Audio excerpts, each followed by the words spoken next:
Presented by Music Way.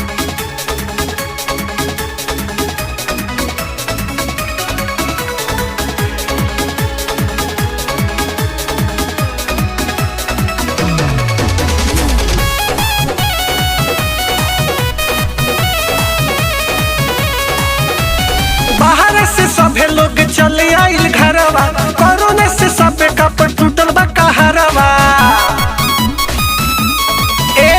बाहर से सभे लोग चले आइल घरवा, कोरोना से सबे कपड़ टूटल बा कहरवा।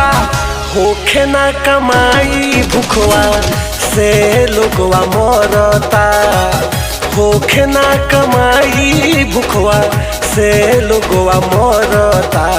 कोरोना के डर सबे डरता, दुखवा से सभे लोग लड़ता।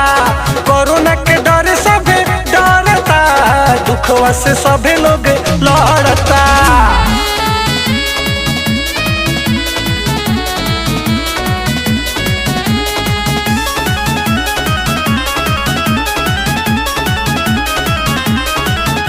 Presented by Music Way.